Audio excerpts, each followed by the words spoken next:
They got in, now they control it, and they are really, boasting about it, and they are talking about it, and then they are laughing at us all the way to the bank. Thank you. How do the Korean retailers get the money to start up these beauty supply stores? To find out, I traveled to the University of California at Berkeley and spoke with Professor John Lee. Many of the ones that started recently came from South Korea that was much more enriched. So by selling their farm or by selling their apartment, they could have this initial pot of money to start relatively small businesses in urban areas. Furthermore, they had encouragement, sometimes quite explicitly in terms of funding by relatives, friends, and other sorts of religious or whatnot networks to provide them with money to start their business.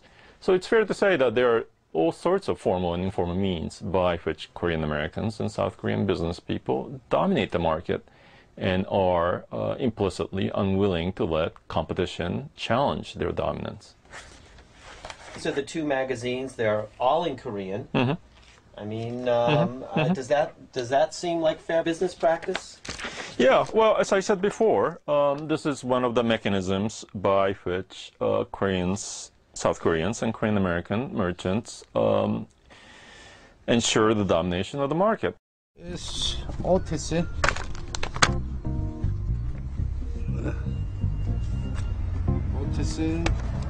Later, I learned that what we're seeing now, the Korean domination of the black hair industry, had its start back in the early 60s with the help of both the Korean government and the United States government.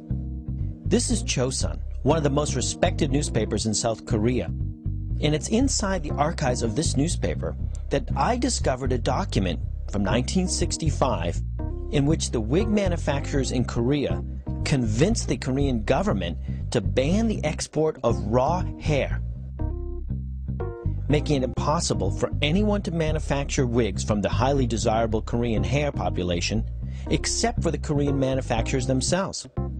And 6 months after the Korean ban on the export of hair, the United States government banned the import of any wig that contained hair from China.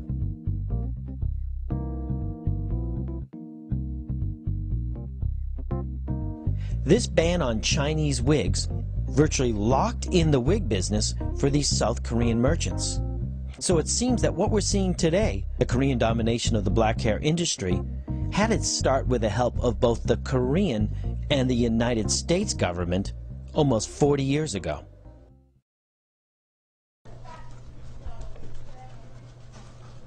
You blow the whistle on what's going on, just like we were discussing now, and inform people. They'll be surprised and delighted too. Well, I think people are informed, but I mean, black people as a whole, they just don't have much unity as Koreans do, or any other race. It just doesn't have much unity. As a whole, we don't stick together. Well, you know, this is a new millennium, and people, if they look at the past, and perhaps they can deduce from that they can change the future based on the past. They can, but the young people have to be enlightened. The black dollar needs to be spent with your black people as much as possible. We kind of take each other for granted sometimes, but I think when things like this happen, we always seem to come together like other tragedies. And, you know, human nature allows us to do that. We can come together for human tragedies, but when it comes down to the almighty dollar, that's not the case. They did not seem to pull together for the dollar. Denny's Restaurant, Oakland, California. Here, members of the black beauty supply industry in Northern California have gathered to discuss the Korean domination of their industry and the possibility of creating an organization to take back the black hair industry. Now, we used to have a total monopoly on this beauty business. Now we've lost. It's only about 2 or 3 of us in Oakland now, and it used to be nothing but us in Oakland purchasing these products. Most of the beauty supplies in the Bay Area, Korean beauty supplies, they have organizations. And their organization, most of the time, they tell who to sell and who not to sell. Like 5 years ago or 4 years ago, when micro yak was so popular and so hot, they wouldn't sell to me. And the reason they wouldn't sell to me is like, glamorous, and Ebony told them not to sell. And sometimes we used to order through Ahmed, you know, like Merit Beauty Supply, because they don't see.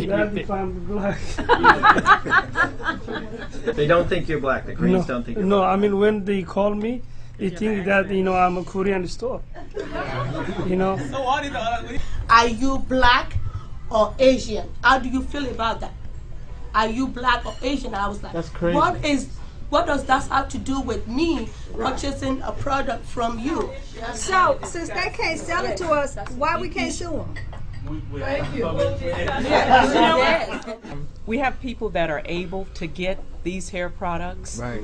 I think that's where we need to start. And then we go to the next level, because if they don't want to sell to you, they will figure out a way not to sell to you. A lawsuit will just make them even stronger-willed about it. The way I'm looking at it, if you walked into Macy's, Macy's discriminated against you, what would you do? Well, you know what? It's a whole different world. You have more. Okay. If you don't tell me nothing, I'm gonna keep doing it. Okay. Lawsuits may get their attention. Bad publicity may get their attention, but you know what will get their attention? Money. If your money does not go to them and it goes to somebody else, and then once you start giving money, you start swaying the way they think.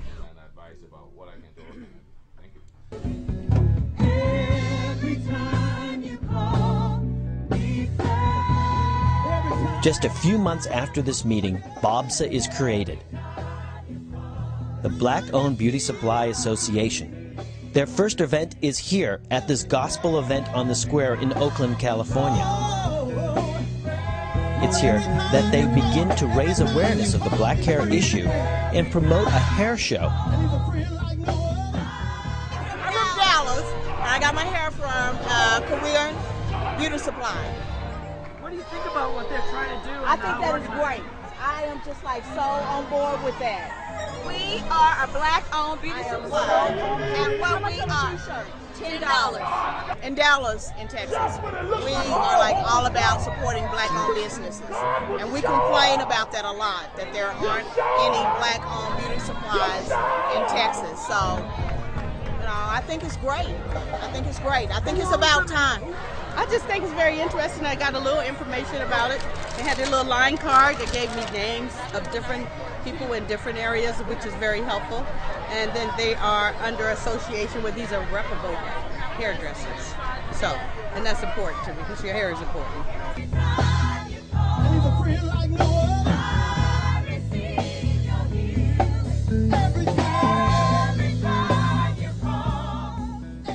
If this generation goes, no beauty supply, we can forget it. We can forget it. Nobody will come up. We're just barely scratching the surface trying to say, hey, wait, you can't take that from me. Hey, wait a minute, I'm a part of this. What are you doing? They won't have the know-how or the power to be able to go into that, because it'll be totally dominated by Koreans. Totally dominated.